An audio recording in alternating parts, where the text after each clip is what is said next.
Hello everybody, welcome back to a brand new video on the 3D Critic channel. I'm David, your host, and today I'm going to give you guys a comparison between the Way of Wade 808 3s to the Way of Wade 808 3 Ultras.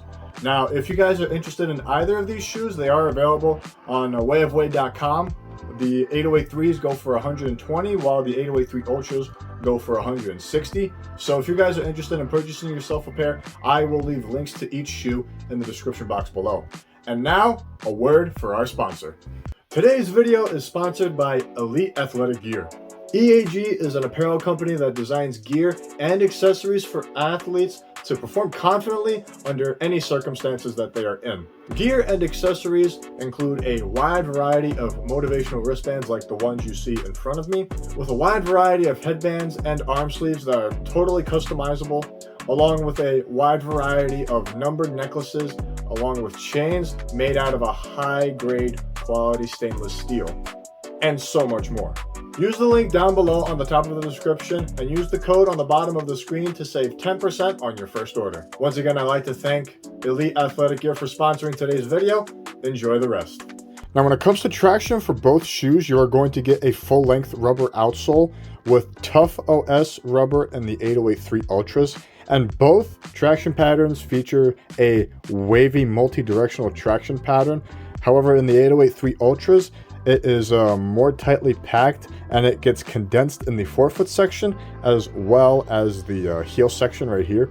And in the 808 3s, there is a black rubber portion here in the forefoot with a different variation of the wavy traction pattern. So when it comes to the traction, both perform very similarly when it comes to lateral and vertical movements. They performed very similarly when it came to hard stops and trying to get open for a shot laterally. And being a primary defender as well, I was able to excel in that in both of these shoes as well.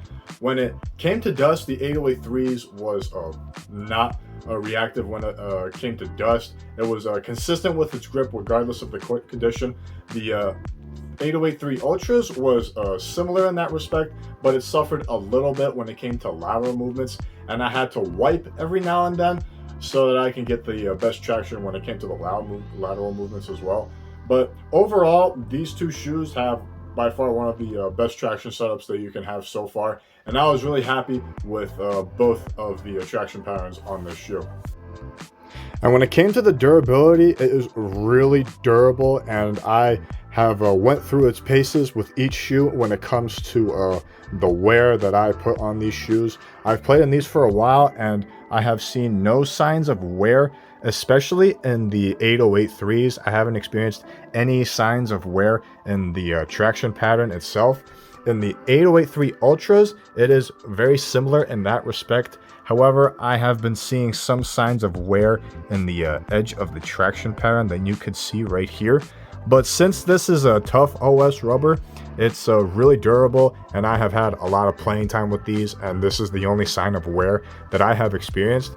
So both of these, you should be good to go outdoors as well, considering how durable it is when it came to indoor courts. So when it comes to the traction, both traction setups are elite in my opinion. But if I were to choose one or the other, I would pick the regular 808 3s, considering how cheaper it is compared to the 808 3 Ultras.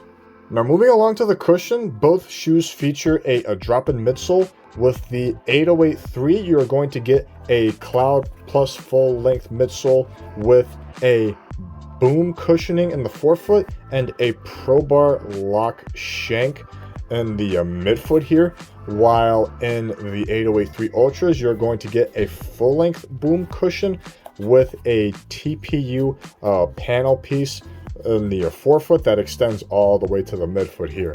So when it comes to the cushioning in the forefoot, they are really similar when it comes to the responsiveness as well as the explosiveness along with that. It was really reactive when I was trying to contest people's shots and blocking them as well, and I was really reactive when it came to getting steals in both of these cushioning setups, and it is really explosive in each of them.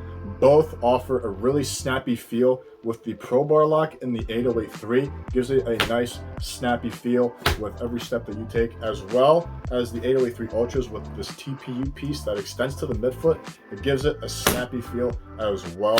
That way you are really quick with each step that you take. And when you get to the heel in the 808-3s, it is nice and comfortable, and it is really good with impact protection as well. However, it bottoms out a little bit after you wear them for a long time while playing, and it gets a little uncomfortable for my back.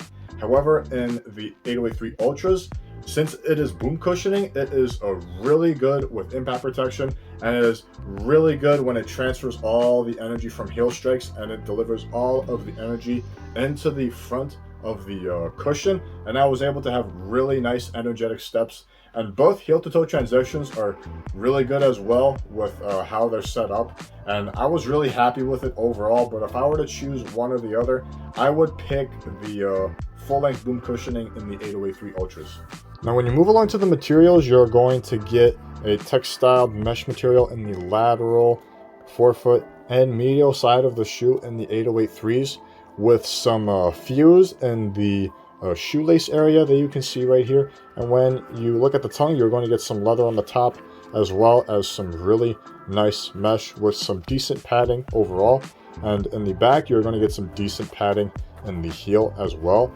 When you get to the lateral side, you're going to get some plastic in the forefoot that transfers all the way up to the back of the shoe, which helps with overall lateral stability.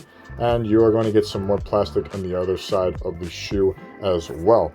When you get to the 808-3 Ultras, you're going to get more textile mesh that feels like it's more glued down overall. And you're going to get some fuse in the toe box area as well. And you're going to get some more mesh material on the lateral and medial side of the shoe. And when you get to the medial side of the shoe, you're only going to get a window that shows you the drop-in midsole, and you're going to get a carbon fiber piece right here that doesn't really feel like carbon fiber to the touch, but it's a nice touch regardless. And in the heel section, you're going to get a glossy leather right here.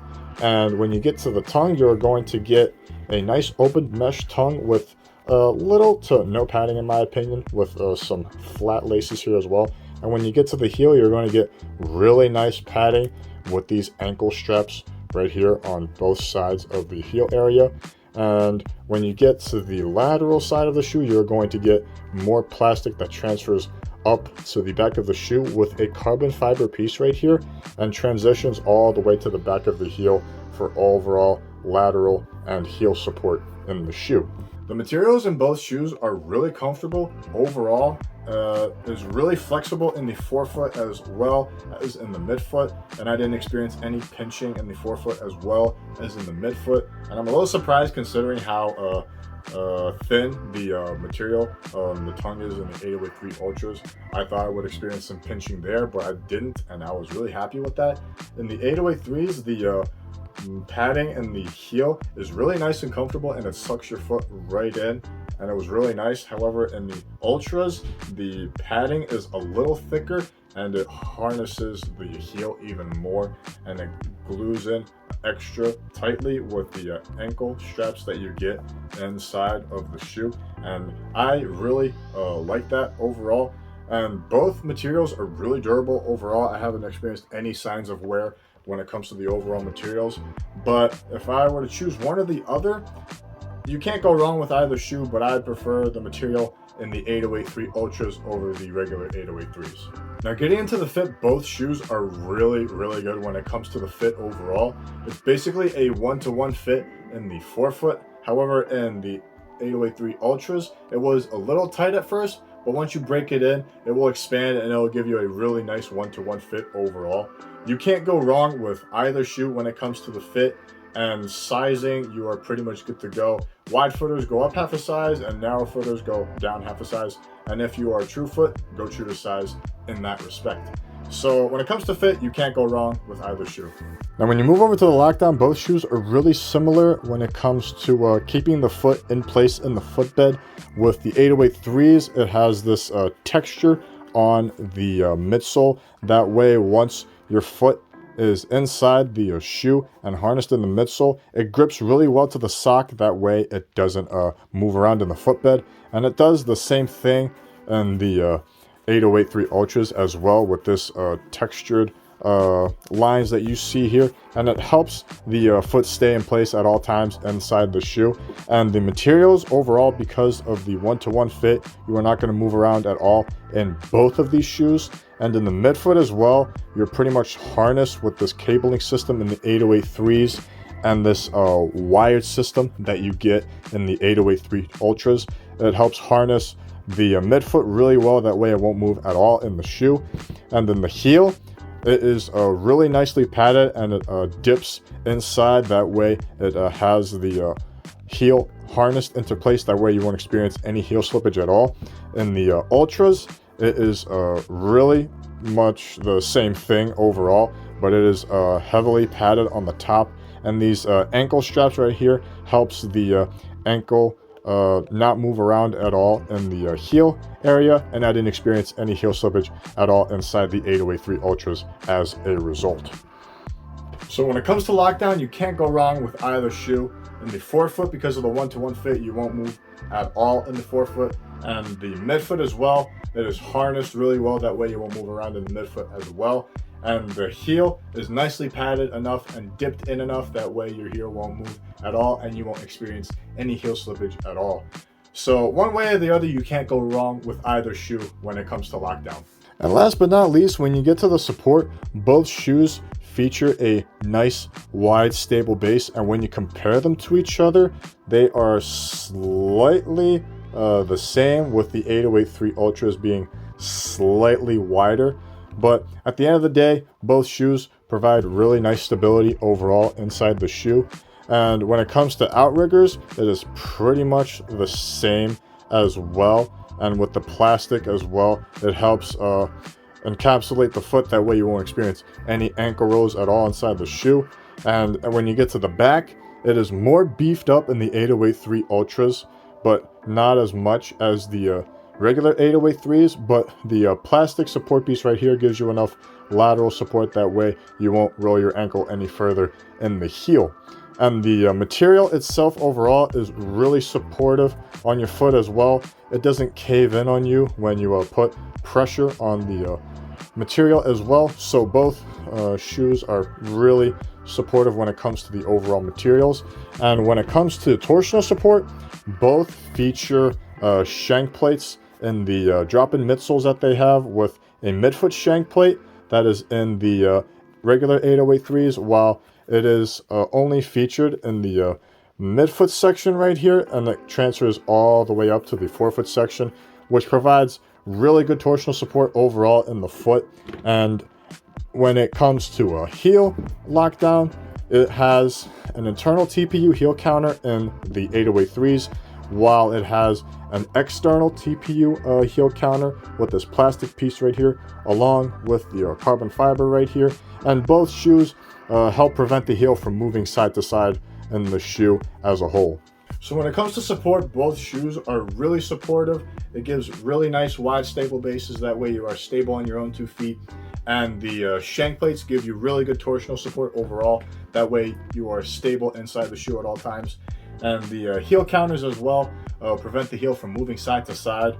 And the lateral support as well is really identical when it comes to the forefoot section. However, once you get to the back, it is more beefy in the 8083 Ultras, and it is not as beefy in the regular 8083s. And I have experienced that I have rolled my ankle a little bit when it came to that. And once I'm down in the paint area, I lose my footing a little bit when I am contesting someone else's jump shot. So under pressure, it will give out on you a little bit, while the 8083 Ultras gives you extra rugged support, that way you won't cave in the back of the shoe as a whole. So for overall support, both shoes are really good, but I would give it to the 8083 Ultras when it comes to support overall. So to sum up for you guys, both shoes are really similar in a lot of different ways, and there are differences that brings one shoe on top over the other. And in my personal opinion, I would pick the 8083 Ultras over the regular 8083s, mainly due to the extra support that you get in the back of the heel especially, and the materials overall are a lot more durable from what I've experienced so far, and the overall looks as well. I really like it compared to the 808-3s, but mainly I prefer the 808-3 Ultras for the support over the 808-3s. But if you are not into support that much and you don't have a lot of time in the paint area, so to speak, this is a really good option for you guys, especially for quick and shifty players. 808-3 Ultras are no slouch when it comes to that as well, but it is more supportive. So if you want to be more shifty and stay outside the paint area, go for the 808-3s. But if you want to be more supportive when it comes to doing a lot of other things outside of being a really quick player as a whole, go with the 808-3 Ultras. And at the end of the day, this is my comparison of the Way of Wade 808-3s and the 808-3 Ultras. Thank you guys for watching this video. Leave a like if you enjoyed it, and comment down below on your thoughts on the 808-3s as well as the 808-3 Ultras, any experiences that you have had with them so far. If you guys are interested in both reviews of these shoes, I will leave them in both sides of the screen right here if you guys are interested in watching that for yourselves. And if you have any other questions, feel free to comment down below for me as well. And if you want to support this channel, hit the subscribe button down below. It is greatly appreciated as always. I appreciate the support to help this channel grow and do more videos like this for you guys. It is truly a blessing to do, and I'm really happy to do it for you guys. And if you want to follow me on Instagram as well as TikTok, I will leave that information in the description box below as well. I hope you guys enjoy the rest of your day. I hope this was beneficial to you guys on choosing the 808-3s over the 808-3 Ultras. And until next time, keep shooting.